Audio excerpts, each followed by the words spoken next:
If you ask anyone what they want most from life, you will hear responses that eventually would boil down to feeling fulfilled in life, feeling happy. Even people that are looking to acquire more material possessions or be very successful, it's towards an end. And if you ask, what would that bring to you?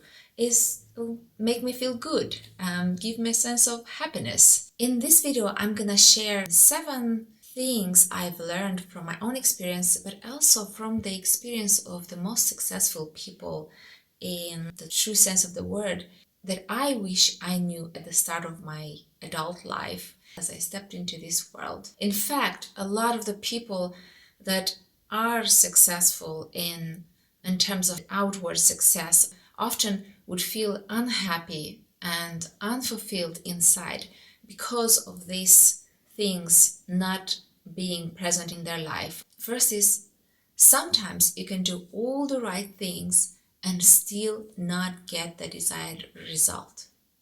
Now, we've been programmed that if you do this, and that, then you will be able to achieve this. Or if you behave a certain way, then you will get there. In a lot of ways that happens, but sometimes that just doesn't work. And what happens as a result, I see people struggle with a sense of guilt and a sense of disappointment. And also a fear of trying again because, well, what if I'll fail? And it didn't work, so what's the point of it? This stuff sometimes can really get you stuck. That's why this is a good thing to keep in mind, that sometimes, even if you do all the right things, there are a number of other factors that come in that will not get you the results that you hoped for. So, what do? You look at the situation, analyze it, learn something from it, and you move forward. Successful investor Ray Dalio, in his book Principles and also the video based on it, actually talks exactly about this thing. The idea of working towards something and then you thought you did all the right things, but apparently it didn't work. So you look back, take whatever lesson you can from it, and then you reorient and try again with this new knowledge to do it better. Second, you are not inferior and you are not superior. Often I meet people that feel inferior, and to compensate for this sense of inferiority, they try to acquire different outwardly tokens like a better car or wearing certain clothes, living a certain lifestyle, mingling with certain people, and thinking that that will finally make them feel like somebody and somehow superior over others. And the other part of the coin is some people actually look at them and think they are superior and themselves feel quite inferior and bad about themselves. The worst thing is when these people who achieve certain things start to treat the others who didn't as inferior, which again is such a silly thing to do because we've got to make a distinction here. You might be superior in your education, but as a person, you're not superior. We all possess equal value, and as a person, we all possess this intrinsic value. So that's an important key thing that will help you feel confident in opening any door and interacting with any person and reaching various opportunities that will get you where you want to be. Another thing that I wish I knew is that my opinion of myself is more important than other people's opinion. Now, this is a really important one, and it's so difficult, especially for a teenager when you're young and you're very self-conscious and feeling like awkward and not fitting in, or even as an adult. I meet a lot of adults in their 40s and 50s and 60s who still feel like they don't fit in. So that is one thing to take on board, that there is nothing wrong with you that others don't struggle with.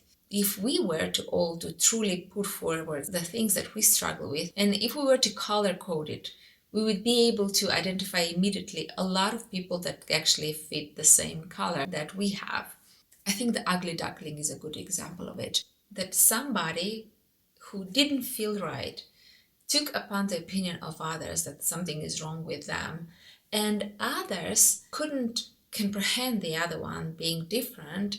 Even the mother of the duckling eventually picked on her and rejected her because the opinion of others were so strong and the pressure of others was so strong. So find ways to deal with that pressure. And I'm not saying to dismiss entirely the other's opinion. A lot of the time, others can give us very useful and important information that we can take on board to help us grow, to help us become better, more excellent at things, and as human beings.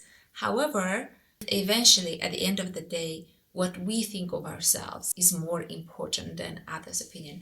I'm reminded of the poem If by Rudyard Kipling, the verse that says, "If you can trust yourself when others doubt you, but make allowance for their doubting too." A very good poem, by the way, to be guided by. Fourth lesson, assume responsibility for your life and happiness. Staying in a victim's mentality is a bad idea. And I've seen people, unfortunately, now at the end of their life where they have lived as a victim the entire life, and guess what? Nobody came to save them. And they are really struggling even more now and miserable. And this is rather painful to realize, to admit, and to watch.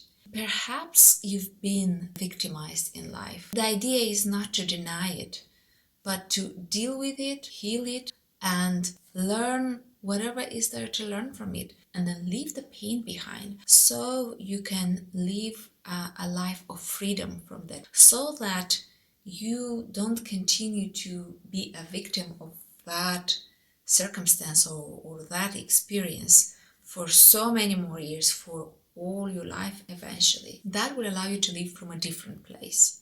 In a way, is taking charge of your life, saying, I am the queen of my castle, I am the captain of my ship, I take charge and I direct my life in the best way I know. Fifth is that life comes in seasons. Sometimes there is a season of abundance, like right now it's summer and there are so many crops and fruits and berries and vegetables. I'm just enjoying it.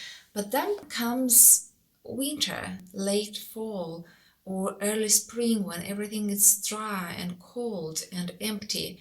And it's the same in our lives. Sometimes we do have these kind of lavish seasons where we enjoy a lot of success and productivity and achieving things and moving forward. And there are times when there is complete dry land, where it's just no matter what you do, you know what to do, you know you can, but you're just feeling so stuck and so dry and so demotivated. And sometimes this is so painful. Admitting and accepting that this is part of life, that this is part of the journey, can be life-changing, really. And there are some things that you can do in the midst of it. First, knowing that this can be a period that prepares you to move to a completely new level in your life.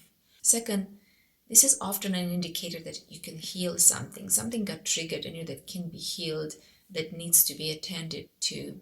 Third, you can choose to be happy in the midst of it with the hope that things will change. Another great thing to know is the 5 people you're gonna surround yourself with, the closest relationships, they will influence you and your lifestyle, whether you like it or not. And the good thing is that there are plenty of people out there, and you can choose who you want to be close to rather than feeling like nobody loves me, I'm stuck. These folks are not the right path, but they are my friends. I can't turn my back on them. And you don't have to completely turn your back on everyone. You can continue to stay engaged to a certain degree, but striving for a life of excellence, surrounding yourself with the right people will allow you to achieve it. Seventh, and the last, is listen to your feelings and your gut. Your emotions are important.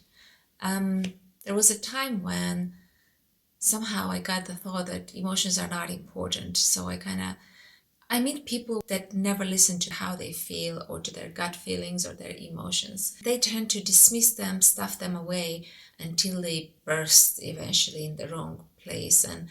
And the truth is, emotions inform our lives. What is not good is to let them run your life. But the more you listen to give voice to them, the more you are in control and the more they tend to calm down and not to override your life.